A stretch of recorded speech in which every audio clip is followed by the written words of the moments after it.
चाहिए। और गुरु के पास रहने से कई बार नासमझी के कारण कौन कौन सी भूलें होती हैं, मैं आपके आगे रखना चाहूंगा। और हम सभी साधक इस पवित्र भूमि में इन दिनों ये संकल्प करें कि हम उन भूलों से बचकर गुरु की कृपा से ही, ईश्वर की कृपा से, इस भगवती भागीरथी की कृपा से ही हम उन भूलों से बचते हुए अपनी यात्रा पूरी करें, अपना कल्याण करें, यह लोक सुखी परलोक सुखी। क्योंकि ये दिखने वाला जीवन जो है ये तो पूरा होगा ही, आज नहीं तो 25-30 साल के बाद, 50 साल के बाद किसी का वो तो पूरा होना ही है, किसी के रोकने से रुक नहीं सकता। आए अर्जुन सम धनुधारी, धर्मराज सम धर्माचारी, दानी कर्ण समान, जगत में कुछ दिन के मेहमान। कर्ण जैसे दानशील लोग भी चले गए, अर्जुन जैसे धर्माचारी लोग भी चले गए, युधिष्ठिर जी जैसे धर्माचारी लोग भी चले गए, तो आपका और हमारा शरीर सदा तो रहेगा नहीं, पूरा हो जाएगा, अभी भी पूरा हो ही रहा है। तो जब गुरुदेव परमार्थ का बोध कराते हैं, हमको सत्संग देते हैं, तो नासमझी मिटती है, एक दोष। दूसरा दोष है बड़प्पन का भाव, हमने इतना किया, हमने ये किया, हमने ये किया। तो जब गुरुदेव की वाणी सुनते सुनते भगवत भक्तिमय बुद्धि का उदय होता है, एक सच्चा भक्ति भाव, दिखावटी नहीं, वास्तव में भक्ति भाव का उदय होता है, तब बड़प्पन का भाव मिट जाता है। फिर वो व्यक्ति कितनी भी सेवा करे, उसके मन में दिखावा नहीं होगा कि मैंने इतनी सेवा की, लोगों को पता चलना चाहिए, ये नहीं होगा। वो सेवा करता जाएगा, जप करता जाएगा, सेवा साधना जो कहो करेगा, खूब दिखावा कुछ भी नहीं करेगा। और जब सत्संग सुनते हुए, जप ध्यान करते हुए, गुरु भक्ति और गुरु सेवा करते हुए वैराग्य बुद्धि का उदय होता है, तब तीसरा और चौथा दोष, राग और द्वेष, ये दोनों मिट जाते हैं। वैराग्य बुद्धि कि आखिर ये सब कब तक,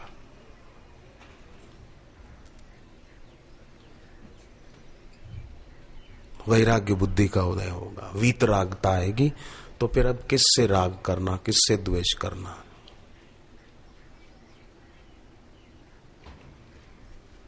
क्यों बंधन बढ़ाना।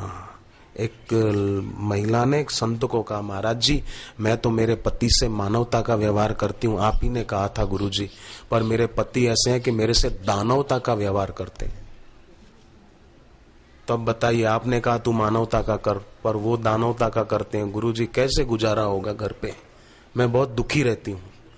तो गुरु ने कहा, बेटी वो भले दानवता का करते हैं, पर तू अपनी तरफ से मानवता का ही करना घर पे व्यवहार, क्योंकि तू भी अगर दानवता का करेगी तो ये कर्मों का सिलसिला जारी रहेगा, बंधन बना रहेगा। हो सकता है किसी जन्म में तूने उनसे दानवता का किया हो और अभी वो कर रहे हैं, तो हिसाब किताब बराबर हो रहा है। बेटी तू उनसे दानवता का व्यवहार दोबारा मत करना, तू मानवता का ही करना, नहीं तो फिर गड़बड़ बनी रहेगी, फिर तुझे जन्म लेना पड़ेगा। तुझे अभी और जन्म लेना की इच्छा है क्या?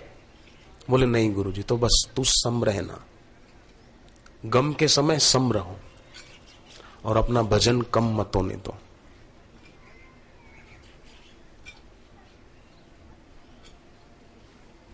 इतना तो फिल्म वाले भी गा लेते हैं, समझौता गमों से कर लो।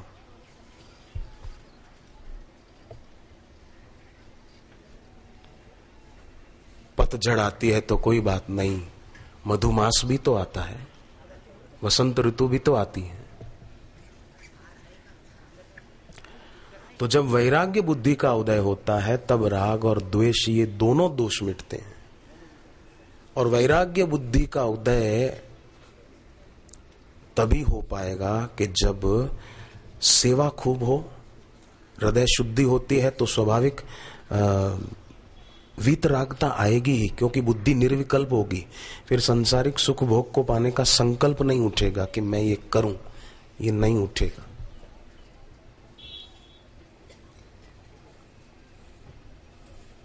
जप करने का जरूर उठेगा कि मैं चलो अनुष्ठान कर लूं, एक गंगा किनारे आए हैं तो अनुष्ठान, नहीं तो चलो घर पे 10 माला करते थे, यहां अपन 51 माला करेंगे एक दिन में। ऐसा मन में संकल्प उठेगा। ऐसा अगर संकल्प आपको उठता हो ना, चलो हरिद्वार आए हैं, थोड़ा जप ज्यादा कर लो भाई, दिन में थोड़ी देर मौन रख लेंगे, थोड़ा शांत रहें। 2 दिन के लिए आए तो लगेगा नहीं यहाँ तो 5 दिन रहने जैसा है, अच्छा हुआ आ गए, जान छूटी झंझट से। ऐसा आपको लगे ना अंदर, तो समझना आपने सेवा सच्चे दिल से की है। उसी कारण धर्म ते विरति, धर्म में जीवन जिया है, सचमुच सेवा की है, इसलिए आपको उससे वैराग्य आया और आप वो छोड़कर इधर आ गए। वहां टिकट कैंसिल करा दो, भले बाद में जाएंगे, 4 दिन इधर रुकेंगे, 5 दिन रुकेंगे, बापूजी जब तक हैं तब तक रुक जाएंगे, गुरुदेव का दर्शन सत्संग मिलेगा, गंगा स्नान होगा, घाटा क्या है? सारी जिंदगी दुनिया में करते रहते हैं तो मिलता क्या है?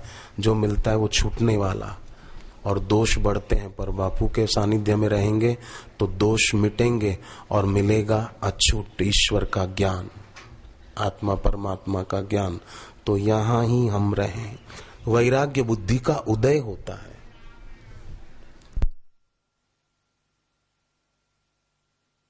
वैराग्य बुद्धि, और फिर अभिनिवेश, माने देह के साथ जुड़ जाते ना, तो मैं मर तो नहीं जाऊंगा, ये तो नहीं हो जाएगा, ये तो नहीं हो जाएगा, एक्सीडेंट तो नहीं हो जाएगा। जब धर्म बुद्धि का उदय होता है तब देह का अभिनिवेश कम होता है। धर्म बुद्धि, धर्ममय जीवन। तो गुरुदेव की जो वाणी वागेश्वरी है वो हमारी बुद्धि की मलिनता को दूर करती है, और जब तक बुद्धि शुद्ध नहीं होगी तब तक मन भी शुद्ध नहीं होगा।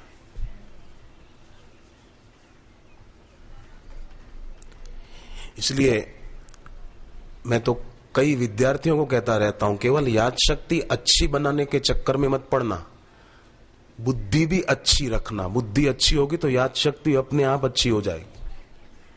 पर कई सोचते हैं कि बस कैसे भी करके मेरी याद शक्ति बढ़िया हो जाए, शंख पुष्पी पीऊं, ये करूं, मेरी याद शक्ति अच्छी हो जाए। 1000 शंख पुष्पी पियो, मना नहीं, चीज अच्छी है शंख पुष्पी, विद्यार्थियों के लिए याद शक्ति बढ़ाने वाली है, मैं मानता हूं। परंतु केवल याद शक्ति अच्छी होने से काम नहीं होगा, बुद्धि अच्छी हो, और बुद्धि अच्छी गुरु की उपासना से होगी, गुरु की सेवा से होगी, गुरु के ज्ञान का विचार करने से होगी।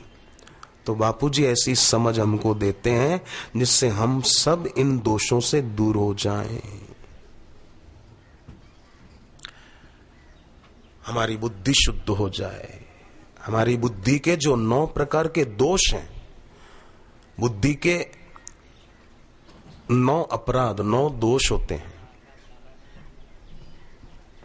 ये 9 प्रज्ञा अपराध, उनसे अगर आदमी बच जाए ना तो उसका कल्याण हो जाए। पर संसार में सब बच नहीं पाते हैं। ये निंदा करने वाले और अफवाहें उड़ाने वाले जो है ना, ये सब इन प्रज्ञा के 9 अपराधों में डूबे हुए हैं, एकदम पूरे सिर तक पानी आ गया है।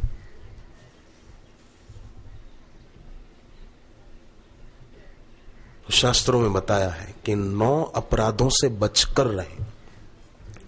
बुद्धि के 9 अपराध हैं। इसलिए भगवान ने गीता में यह भी कहा है, अगर बुद्धि नाश हो गई सर्वनाश हो गया। ध्यायतो, दूसरे अध्याय का 62वां और 63वां श्लोक है भगवत गीता का। ध्यायतो विषयानुपुंस संगस्तेषु उपजायते संगा संजायते कामः कामात् क्रोधो विजायते क्रोधात् भवति सम्मोह सम्मोह स्मृति विभ्रम स्मृति भ्रंशात् बुद्धिनाशो बुद्धिनाशात् प्रणश्यति। बुद्धि के नाश से सब कुछ नष्ट हो जाता है। इसलिए बुद्धि नाश न हो, बुद्धि की शुद्धि हो। बुद्धि के, प्रज्ञा के ये 9 अपराध हैं।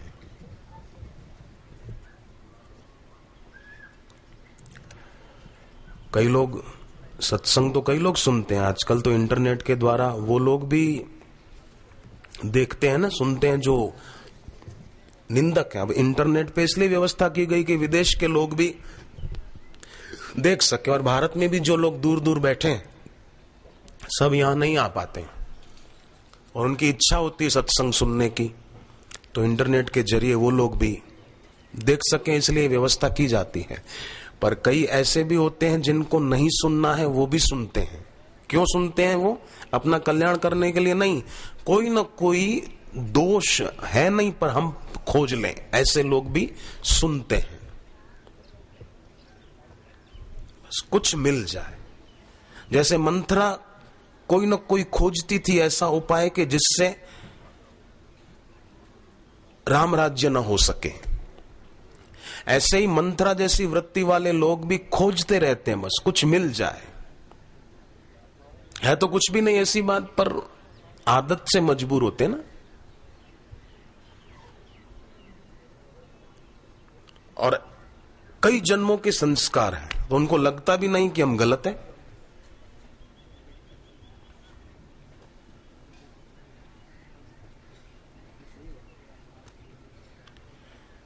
कोयले के नहीं, कोयला जलाते थे, काले काले इंजन होते थे ट्रेन के पहले, तो वो उसमें कोयला डालते ना तो अग्नि के पास ही खड़े रहते हैं बहुत, तो उनको गर्मी का एहसास ही नहीं होता, वहां रहते रहते आदत पड़ जाती। ऐसे ही कुछ मूड होते हैं कि उनको पता ही नहीं चलता है कि वो गलत है। तो प्रज्ञा के 9 अपराध हैं। सत्संगी उनसे बच जाता है। सच्चा सेवक उन 9 प्रज्ञा अपराधों से बच जाता है। आलसी नहीं बच पाता है। आलसी जो होते हैं ना, तमोगुणी,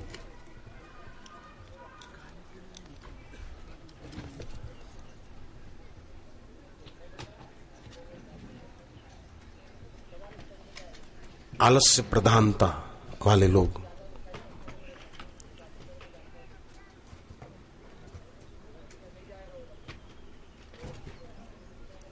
सोने का समय हो जरूर सोएं, पर भजन का समय हो तो फिर भजन किया जाए, अच्छी तरह से किया जाए। जरूरी नहीं है, बापूजी ये नहीं कहते कि 3 बजे उठ के नहा के बैठ जाओ और जप करो।